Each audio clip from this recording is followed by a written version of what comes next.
Bienvenue sur Azimut, le podcast de l'orientation.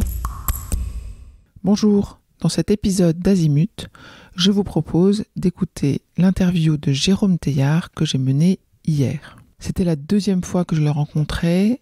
L'autre épisode du podcast Azimut, qui consistait en une interview avec ma fille Charlotte sur les questions des parents et des élèves du comité du podcast Azimut, est disponible toujours et le lien vous sera indiqué dans les commentaires de cet épisode.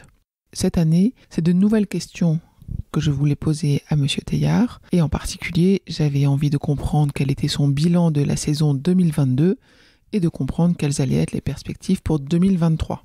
Avant de vous proposer à l'écoute l'intégralité de notre échange, je vous propose d'écouter quelques extraits qui m'ont semblé intéressants. Bonne écoute. Donc Jérôme Teilhard, chef du projet Parcoursup. J'ai 3 préoccupations permanentes. Trouver le point d'équilibre entre les formations d'un côté qui ont leurs exigences, les usagers qui ont les leurs et qui sont prioritaires parce que la plateforme elle est faite pour eux, et puis moi l'exigence qui est celle de l'efficacité, et donc on trouve des compromis permanents. Il y a une croyance que c'est Parcoursup qui fait le classement, que c'est un algorithme froid et inhumain, j'emploie des termes que j'ai entendus, qui décide du destin. Cette idée-là, je pense qu'elle est ancrée et je pense que ça, c'est toujours un travail difficile d'arriver à expliquer les choses. Je parle, moi, avec toutes les formations pour leur dire, les amis, prenez vos responsabilités, c'est vous qui décidez, ça n'est pas Parcoursup. Parcoursup est au milieu de la société, c'est 1 million de candidats, il y a tous les types de niveaux socioculturels qui sont présents sur Parcoursup. On a atteint un paysage de 21 000 formations, ça commence à faire beaucoup. On a traité l'ensemble des formations qui rentraient dans le spectre de définition d'éligibilité à Parcoursup, il y a des formations dont le diplôme est reconnu par l'État. Il n'y a pas de débat Parcoursup contre le bac, c'est un faux débat. La question, c'est les deux leviers pour la réussite ultérieure des lycéens dans leurs études supérieures. C'est ça qui nous motive. Parcoursup, c'est une aventure familiale, c'est pas que individuel. Pour les lycéens, ce qui compte, c'est le projet d'orientation. Ce qui compte, c'est ce que vous souhaitez faire. L'objectif, c'est pas Parcoursup en soi. L'objectif, c'est les études qu'il y a derrière. L'objectif, c'est là où on se projette. Bonjour Jérôme Teilhard, merci beaucoup de nous recevoir avec le podcast Azimut pour la deuxième année consécutive. Quand est-ce qu'on l'avait fait ? On l'avait fait en novembre l'année dernière. Ouais. Alors, on est au ministère de l'Enseignement supérieur et de la Recherche. On est là pour parler, évidemment, de Parcoursup avec vous, c'est votre sujet. J'imagine que vous êtes à l'initiative de la plateforme. Vous suivez ses évolutions. Ça fait combien de temps que vous travaillez sur le projet ? 5 ans. 5 ans. Alors, on va, avant de se projeter dans l'avenir, se reprojeter dans le passé. La saison toute fraîche qui est terminée, saison 2022 de Parcoursup. Avant le bilan officiel, peut-être déjà, est-ce que vous pouvez nous livrer un peu votre impression de ce qui s'est passé l'année dernière ? Écoutez, je pense que c'était une année qui a évidemment encore été marquée à la fois par le Covid, c'est-à-dire les épreuves du baccalauréat ont été réorganisées en fonction. En même temps, je pense que c'était aussi une année de transition parce que on a pu revoir des salons de l'orientation, on a pu revoir des journées portes ouvertes dans les établissements et je pense que c'est un élément très positif qui manquait sans doute à toute cette génération de lycéens de 2020-2021 et qu'on pu retrouver des interlocuteurs. Et j'allais dire, moi je le prends aussi comme un élément, Parcoursup a toujours défendu une approche volontairement de traitement humain et je pense que de voir revenir tout ce traitement qui n'est pas que sur la plateforme, qui est aussi la relation interpersonnelle en présentiel, ça fait du bien à tout le monde, fait du bien à la plateforme Parcoursup parce qu'elle n'est pas seule à être vecteur d'information. Il y a une autre information qui est sans doute plus rassurante et qui est la relation auquel on souhaite, c'est-à-dire cette articulation permanente entre la plateforme qui n'est qu'une plateforme et des acteurs sur le terrain, dans les lycées, en dehors des lycées, qui font vivre finalement l'appui, l'accompagnement à l'orientation de la part des élèves. Nous avions souhaité cette année que la plateforme aille plus vite. parce qu'il y a une vraie attente du côté des réceptions de propositions d'admission, et ça a effectivement été aller plus vite, et je pense que ça, c'est une bonne chose. Après, nous nous inscrivons, c'est aussi une année qui a été marquée, je le dis, puis c'est naturel, hein, les services publics sont là pour être aussi sous le regard exigeant de leurs usagers, mais une année qui a été aussi marquée par un débat autour de Parcoursup, parfois loin de la réalité de ce qu'est la plateforme, mais qui est un débat sur des enjeux importants de politique publique. Et moi, je suis pas dans ce débat, c'est pas mon rôle, mais néanmoins, je prends aussi, j'écoute. Et nous avons ici évidemment une attention à ces questions-là portées au plus haut niveau des décisions et des discussions, mais aussi un travail permanent de relation avec les usagers, d'amélioration par le dialogue avec les usagers. Voilà, c'est aussi la marque Parcoursup d'avoir en permanence le sentiment qu'on doit améliorer les choses. Je veux dire, c'est pas un constat d'un défaut, je veux dire, toutes les politiques publiques, elles évoluent. Elles prennent en compte les usagers, et nous, on a la chance, ce ne sont jamais les mêmes usagers. C'est toujours des nouveaux usagers. Donc il est important aussi d'avoir des communications, et chaque année de renforcer la communication vers eux, parce que parfois, parce qu'on lit, on peut avoir des idées sur Parcoursup qui ne sont pas la réalité de ce qui s'y passe. Et je pense que c'est aussi important d'avoir ce travail-là, nous, de toujours persuader, ce qui veut dire qu'on travailler avec la PQR, changer, nous adapter en permanence pour essayer de toucher directement les jeunes, leurs familles, parce que pour leur donner la bonne information. On a terminé la phase complémentaire au moment de l'interview, là aujourd'hui. Quel a été un peu le ressenti que vous en avez par rapport à l'année précédente? Est-ce que vous avez l'impression qu'il y avait moins de monde dans cette phase complémentaire? Est-ce qu'elle était plus dense, plus inquiétante? En fait, je pense davantage que la phase principale est allée plus vite, a fait plus de propositions, donc il y avait peut-être moins de gens sur la phase complémentaire. Alors, c'est un sujet de mécanique des fluides à traiter. On verra ce qu'il en est dans les chiffres, mais notre objectif a toujours été, et il demeure, la phase complémentaire, elle est indispensable parce qu'il y a toujours cet effet d'adéquation nécessaire, parce qu'elle se produit pas naturellement dans aucun système. Quel que soit le type d'algorithme qu'on utilise sur le processus, il y a toujours besoin d'une marge. Et puis parce qu'il y a des candidats qui changent d'avis en cours de route pour des tas de raisons personnelles qui les intéressent eux. Mais notre priorité, elle est toujours faire en sorte que ça soit dans la phase principale, que se passe le maximum de réponses, de propositions auprès des candidats, qu'on les fasse plus vite, parce que c'est là qu'est l'enjeu de leur dossier de candidature, et c'est là qu'ils ont des réponses plus rapidement. Qu'est-ce qu'il y avait comme évolution que vous aviez apportée l'année dernière qui a été mise en place et qui sera reconduit par exemple? Les délais,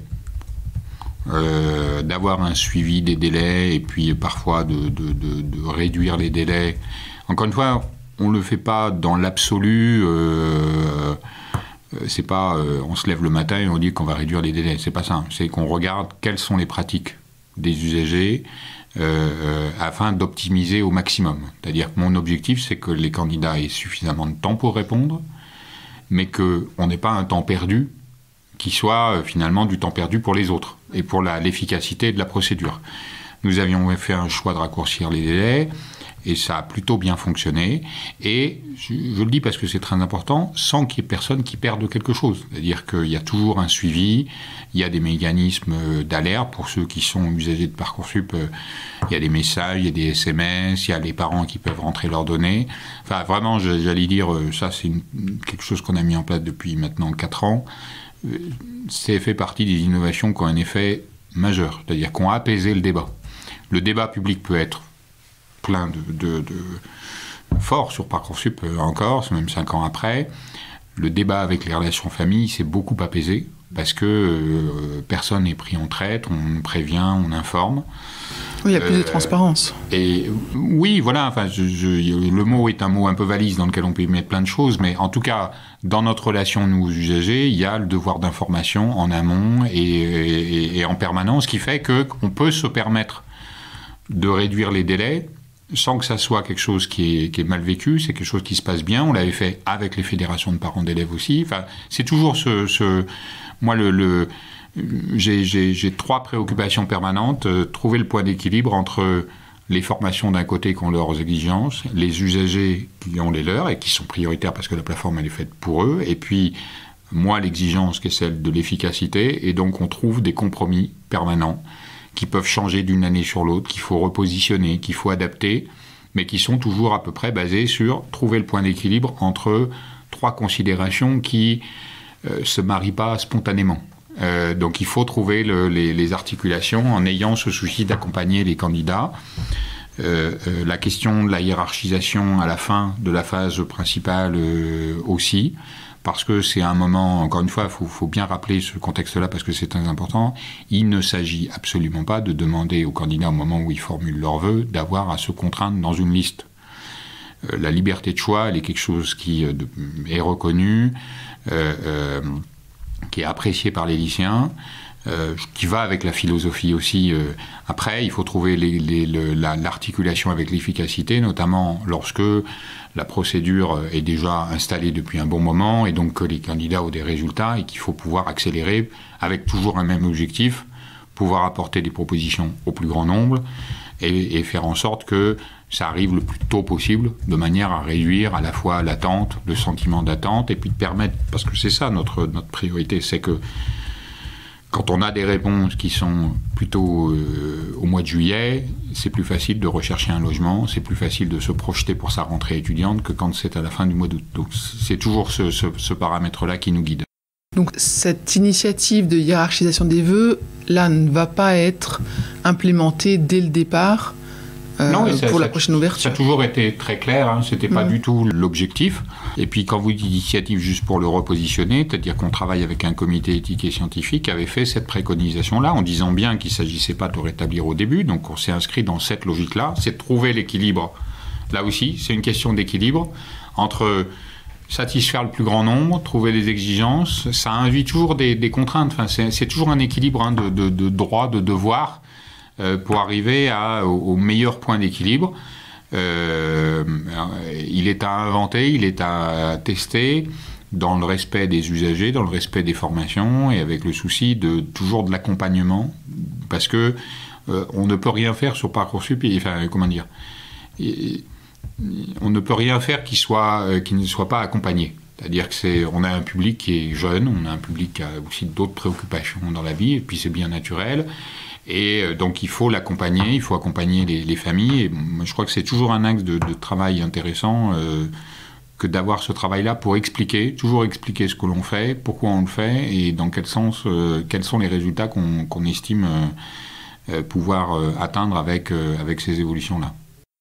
Quelle est la partie de Parcoursup qui a été la plus compliquée à expliquer cette année, sur laquelle vous avez dû, vous, faire le plus de pédagogie encore envers les familles ? Je vous dirais, je ne sais pas si c'est la question de la pédagogie aussi vis-à-vis des familles, il y a une croyance que c'est Parcoursup qui fait le classement, que c'est un algorithme froid et inhumain, j'emploie des termes que j'ai entendus, hein, qui décide du destin. Voilà. Cette idée-là, je pense qu'elle est ancrée pas par des gens qui pensent spontanément être hostiles à Parcoursup ou autre, c'est parce qu'ils l'ont entendu. Et je pense que ça, c'est toujours un travail difficile, d'arriver à expliquer les choses.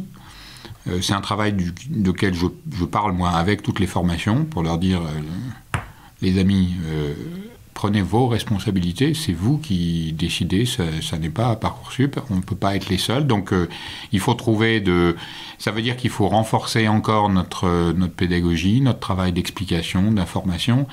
Moi je le dis très modestement, hein, c'est pas si simple que ça, parce que Parcoursup est devenu un symbole des mots algorithmes, parce que parfois certains emploient des mots que les autres comprennent pas, mais à dessein, parce que c'est plus facile d'aller à l'encontre de... Ouais. Mais de toute façon, c'est un débat, c'est ce qui est très intéressant aussi dans Parcoursup, c'est qu'au-delà des enjeux individuels qui sont évidemment fondamentaux, il se joue aussi des enjeux qui dépassent Parcoursup lui-même, qui sont des enjeux de société, la place des algorithmes dans le débat public, voilà, et la compréhension par l'ensemble des acteurs de ce que ça veut dire, un algorithme.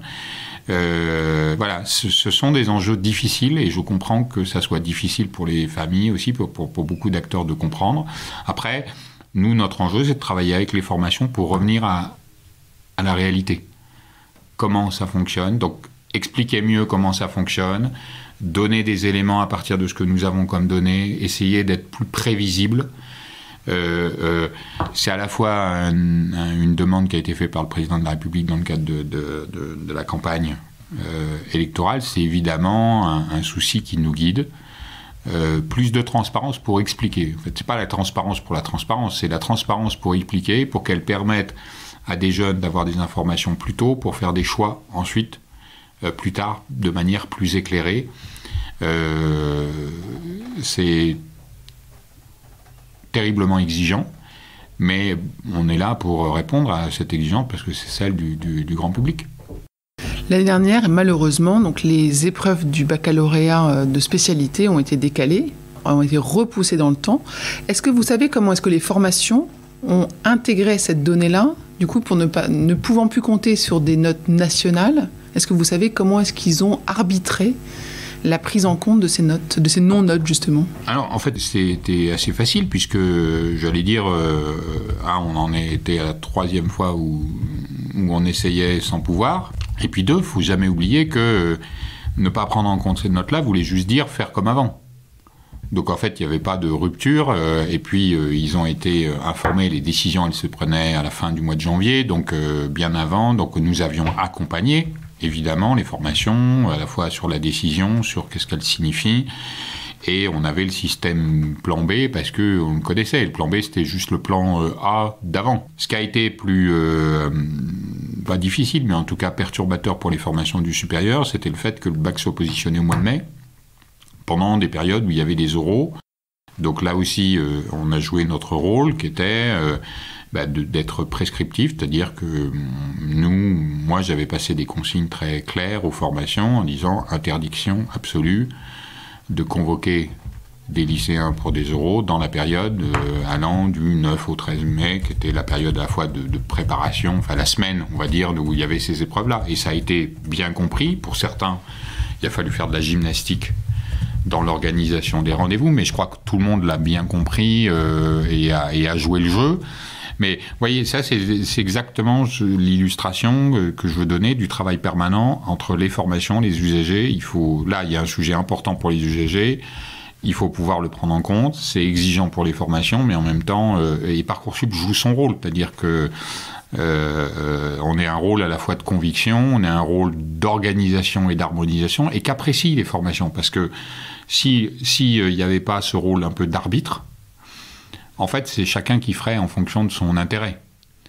Et donc, on se retrouverait avec une formation qui dira « tiens, moi, j'en convoque parce que c'est mon droit. » Enfin, voilà. Puis une autre qui dira « oui, mais moi, je ne l'ai pas fait. » Et ça créerait un bazar qui créerait du trouble du côté des lycéens. Parce que s'il y en a un qui est convoqué pendant que l'autre ne l'est pas, vous voyez... À l'heure des réseaux sociaux, vous voyez, la gestion de l'information et de la bonne communication, c'est fondamental pour apaiser, et c'était vraiment le but, c'était donner de la tranquillité et de la sérénité, c'est une épreuve importante pour eux, on respecte, le baccalauréat c'est très important, voilà, et on a organisé un processus qui a permis de tenir compte de cette situation, même si, évidemment, toutes les formations... regrettait de ne pas pouvoir intégrer cette donnée, mais voilà, elle faisait comme nous tous, c'est-à-dire que c'était une donnée dont on a bien compris aussi les ressorts d'une décision nationale. Est-ce que vous avez observé des tendances particulières sur les réorientations, c'est-à-dire les étudiants de première année qui repassent par Parcoursup pour demander une alternative d'orientation? Non, je ne sais pas, ils étaient 5000 de plus cette année. Je pense qu'en fait, il y a un changement dans la représentation des réorientations. C'est-à-dire, je pense que ça n'est plus un phénomène marginal, c'est un phénomène important. Ça n'est plus un phénomène qui n'est que la traduction d'un échec, c'est une recherche. C'est sans doute un élément de symptôme, en quelque sorte, de parcours moins linéaires que ceux que d'autres ont connus. Moi, j'ai déjà vu, mais je le voyais déjà l'an dernier. C'est pour ça que c'est un sujet de préoccupation au sens d'intérêt. J'avais déjà noté par des éléments d'information dont je disposais que on voyait des étudiants réussir leur première année et se réorienter néanmoins. C'est quelque chose qui, moi, à mon époque, entre guillemets, mon grand âge, quelque chose qui aurait été paru vraiment plus qu'incongru. C'est-à-dire, c'était un non-sujet. Aujourd'hui, je vois des parcours d'étudiants en santé qui font des réorientations, donc qui veulent être médecins, qui font des réorientations vers les IFSI. Là aussi, il y avait une sorte de barrière transparente, mais prégnante, qui faisait que ces évolutions-là, elles n'étaient pas possibles. C'est sans doute le signe d'une époque. C'est sans doute le signe aussi d'évolution dans la maturité des jeunes, dans leurs choix.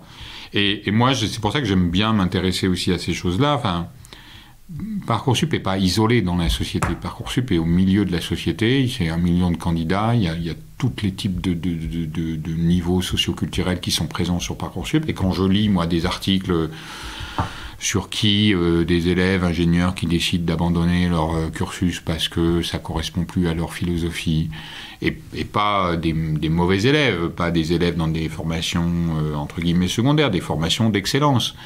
Quand j'entends ou quand je lis des articles aussi sur la nouvelle relation et les nouvelles demandes des jeunes par rapport à leurs employeurs, qui ne sont pas exactement les domaines de leurs prédécesseurs, de leurs aînés, parce qu'il y a un sujet de qualité de vie, parce qu'il y a un sujet... on retrouve ça aussi sur Parcoursup. C'est peut-être plus difficile à lire, mais moi je vois aussi ces éléments-là, et donc voilà, on a un mouvement général, la réorientation change de statut, à nous de travailler aussi avec les universités, c'est comment on rend mieux compte des dossiers de ces candidats-là. Là aussi, ça n'est pas que Parcoursup tout seul qui fera cette évolution, c'est des évolutions dans la structuration aussi des universités, des formations, c'est comment elles prennent en compte ces parcours, comment elles retracent la continuité de ces parcours, qui n'était pas forcément c'est pas, je veux pas dire une préoccupation, mais c'était pas quelque chose d'aussi important, d'aussi prégnant. Aujourd'hui, ça le devient beaucoup plus, et Parcoursup, comme sur d'autres sujets, Parcoursup le montre. Il n'est pas la cause de ce sujet. Il est le reflet des évolutions de la société. Il montre une réalité qui le dépasse, mais dont il est un signal. Et à travers les données qu'il publie, on voit ça. Auparavant, on ne le voyait pas. Et Parcoursup montre des évolutions de cette nature-là. Quelles sont les évolutions à venir, par exemple en termes de secteurs de formation? Est-ce que vous allez intégrer des gros secteurs, des nouveaux secteurs de formation? Est-ce qu'il y a quelles sont les évolutions à venir sur cette saison 2023?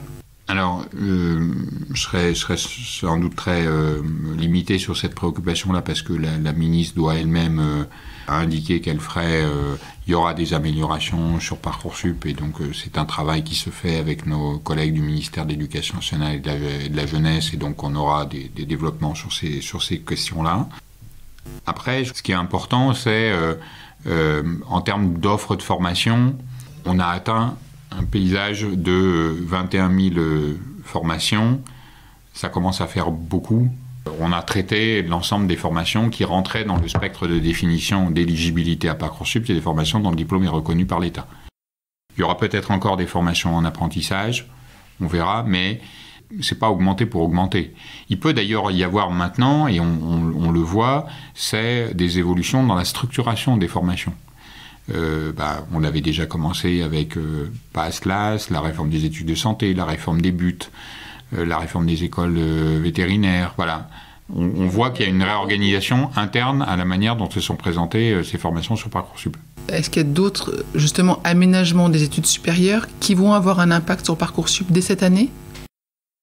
Je ne l'ai pas comme ça en tête, mais Parcoursup, en tout cas, s'inscrit en appui de l'évolution des politiques publiques pour donner à voir ces formations-là. Je crois que c'est ça qui est important, finalement. On est un cadre qui met en visibilité des réformes qui se construisent dans l'enseignement supérieur ou dans l'articulation entre enseignement scolaire et enseignement supérieur. Enfin, vous me demandiez...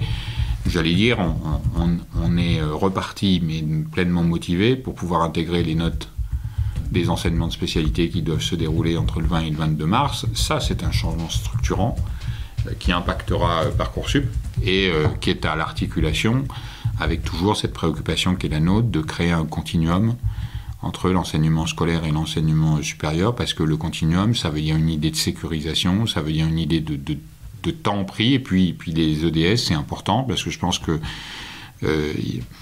il n'y a pas de débat Parcoursup contre le bac, c'est un faux débat. La question, c'est les deux leviers pour la réussite ultérieure des lycéens dans leurs études supérieures. C'est ça qui nous motive. Quand on interroge nos auditeurs, qui sont pour beaucoup des parents, ils ont une inquiétude autour du contrôle continu à deux aspects. Peut-être un qui ne vous concerne pas directement, c'est-à-dire que le fait d'avoir des échéances du baccalauréat tôt, etc., ça pose un problème de motivation, d'endurance dans le travail pour leurs enfants pour aller jusqu'au bout de l'année, et que tu entends la volonté d'aller au bout de l'année pour le grand oral ou pour les études supérieures ne sont pas suffisantes, mais ça c'est un premier sujet. Le deuxième, c'est la disparité des notes, on en avait déjà parlé, entre les établissements, qui font que les notes qui remontent dans Parcoursup, en fait, ne peuvent se lire dans certains cas, qu'au nom de l'établissement. Elles ne sont pas comparables les unes aux autres. Comment est-ce que vous réagissez par rapport à ça ? L'objectif d'intégration des notes d'enseignement de spécialité, c'est amener plus d'objectivité dans les résultats et avoir aussi bien du contrôle continu, mais aussi des épreuves finales du baccalauréat. Je pense que c'est un vrai enjeu pour l'objectivité et que ça peut de nature à rassurer aussi des lycéens, des parents. Après, ce sujet pas nouveau, hein. Je pense que Charlemagne avait déjà ce sujet repéré, que dans ses écoles, il y avait des notations différentes. Il y a un travail important qui a été engagé par l'Éducation nationale sur l'évaluation de l'établissement pour créer une logique d'harmonisation, en tout cas de mise en cohérence, dans une perspective à la fois pour les élèves, parce que la note, elle ne sert qu'à évaluer un travail, elle n'a pas d'autre finalité. Et par rapport à un sujet d'égalité de traitement vis-à-vis de l'accès à l'enseignement supérieur. Après, la question de la motivation, j'entends cette préoccupation, mais il y a des épreuves tout au long de l'année, enfin, je veux dire, il y en aura toujours, et c'est important, ces épreuves sont importantes, c'est le baccalauréat qu'il faut avoir. Et puis, on sait que les résultats au baccalauréat sont aussi un élément qui est prégnant dans... finalement, le travail, il y a une continuité entre le travail fait avant l'épreuve et puis le travail après l'épreuve, et je crois que le grand oral... on peut toujours se dire qu'il y a une vision un peu utilitariste des révisions, je révise ça parce que ça peut tomber, ou je révise pas ça. Je crois que, et je pense qu'à la fois les parents ont cette préoccupation, les élèves et puis l'ensemble des enseignants, c'est qu'on travaille aussi pour soi, pour préparer l'après. Je veux dire, c'est ça le sens des enseignements. C'est pas recevoir des enseignements pour recevoir des enseignements, c'est pour se préparer, pour s'enrichir. Et tout ce qui sera fait au dernier trimestre, c'est des éléments aussi qui font partie de la sécurisation du parcours et de la réussite dans l'enseignement supérieur. Donc il n'y a pas de temps inutile. Il n'y a que des temps qui permettent d'apprendre, de s'enrichir et de se préparer pour l'étape suivante, pour ceux qui le souhaitent, d'accéder à l'enseignement supérieur. Pour clarifier juste cette histoire de lycée de provenance, pour être sûr que les parents comprennent bien, les noms des lycées ne remontent pas automatiquement dans Parcoursup. Les lycées sont anonymisés. Non, les lycées sont présents sur la fiche à venir Sur la fiche à venir, d'accord. Voilà. D'accord. Est-ce que, justement, l'évaluation du niveau du lycée, si on peut dire ça comme ça, est-ce que ça, c'est remonté dans Parcoursup ? Non. Ce qu'a Parcoursup, il y a une fiche à venir, enfin, il y a les notes des élèves, les appréciations des professeurs, il y a des appréciations transversales sur des compétences transversales, et puis il y a des éléments d'identification de la place de l'élève dans son groupe d'enseignement de spécialité, qui sont des éléments qu'appréhende. Moi, je crois qu'il faut aussi être aussi serein quand même par rapport à ces questions-là, parce que regardons la réalité des chiffres. Si je suis sur le bac général, je n'ai pas les chiffres là de 2022, mais ils sont à peu près constants dans les années. On est sur le bac général, si c'est celui auquel vous pensez, il y a 97% des lycéens qui ont moins de propositions. 97%. Donc, Non, mais je comprends. Et effectivement, les chiffres sont toujours dans ces eaux-là. C'est des cas particuliers, mais chaque cas est unique et chaque cas est important. 97%, j'ai traité des cas particuliers. C'est-à-dire que, vous voyez, je serais à 50%, je vous dirais, oui, je comprends. Je serais dans une situation dans laquelle la mobilité, on voit que certains territoires sont pas mobiles et on pourrait se dire, ceux-là, ils sont pas pris, voilà. Ça n'est pas la réalité. La mobilité a progressé dans des considérations très fortes, y compris en Île-de-France. Après, ça n'empêche pas, et de ce point de vue-là, c'est toujours quelque chose à travailler. Il faut renforcer l'objectivité, il faut renforcer la transparence des formations sur ce sujet-là. C'est vraiment pleinement le sens de l'inscription des notes d'enseignement de spécialité et de leurs épreuves finales, parce que c'est un sujet, c'est des corrections anonymes, c'est des corrections par d'autres enseignants que ceux de son propre établissement. C'est des notes qui pèsent 16% pour chacune des 2 épreuves du baccalauréat. Et donc, c'est des notes sur lesquelles nous allons travailler avec les formations de l'enseignement supérieur pour qu'elles puissent les prendre dans leur réalité, dans leur juste appréciation, et que ça donne un éclairage. Et évidemment, cet élément de comparaison sera intéressant parce que ça permet sans doute de rééquilibrer au regard des preuves qui sont celles qui aujourd'hui se déroulaient au mois de juin. Parce que finalement, derrière le propos, l'inquiétude qui était formulée, c'était celle-ci. C'est mon enfant, mon fils, ma fille, a 11-12 de moyenne et à l'épreuve finale, il a 19. Et donc c'est injuste parce que le 19 qu'il a eu à l'épreuve finale, il n'est pas pris en compte par rapport à d'autres qui auront peut-être 14 et 14. Voilà. À partir du moment où on met l'épreuve finale au mois de mars pour qu'elle puisse être prise en compte dans le dossier, je vois plus vous voyez ce que veut dire, la question qui était posée, l'inquiétude formulée, elle est traitée. Pour les spécialités, pour les autres matières qui comptent peut-être un peu moins, mais elles subsistent. En fait, les enseignements de spécialité sont des enseignements dans lesquels l'élève a choisi, il s'est inscrit. Je ne veux pas non plus, il ne faut pas laisser croire que le reste n'a pas de sens. C'est-à-dire que le reste est clair aussi, a toute son importance, les appréciations des professeurs, tout ça est très important. Et encore une fois, je ne néglige pas non plus le contrôle continu, puis dans les autres enseignements. Mais on a un élément qui est un élément aussi d'appréciation objectif, basé sur des épreuves nationales, passées en même temps, avec une harmonisation aussi. Donc voilà, c'est aussi tout le travail que je salue des collègues de l'éducation nationale, qui peut aussi être pris en compte, et avec toujours le même objectif, l'objectivation dans le traitement du dossier des candidats. Prochaine étape pour 2023, déjà on aura le bilan 2022, vous savez à quelle échéance à peu près il va être publié ? Rapidement. Et les dates de 2023 ressemblent à celles de 2022 ? En fait, nous, ce que l'on souhaite toujours, plus j'ai de stabilité dans le calendrier, vous pouvez regarder les 2 années, on est très très stable, et on l'est parce que, ça permet à tous les acteurs d'anticiper, de se positionner et sans effet de surprise. Ça n'a pas de sens. Moi, je ne suis pas là pour faire des surprises. On est là pour garantir une continuité qui permet aux acteurs de positionner leurs actions d'accompagnement auprès des élèves et d'être au clair sur l'ensemble. Donc la logique de continuité, donc les dates vont s'adapter au calendrier, mais il n'y a pas de surprise.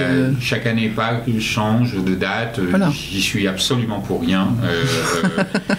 Par contre, je ne peux pas être accusé d'avoir changé la date parce que c'est du 2 juin. Mais après, je m'adapte. Vous voyez, si je ne me trompe pas, en 2023, le 14 juillet est un vendredi, le 15 est un samedi, donc je ne peux pas terminer le 15 parce que c'est un samedi. Donc je m'adapterai à ces éléments-là.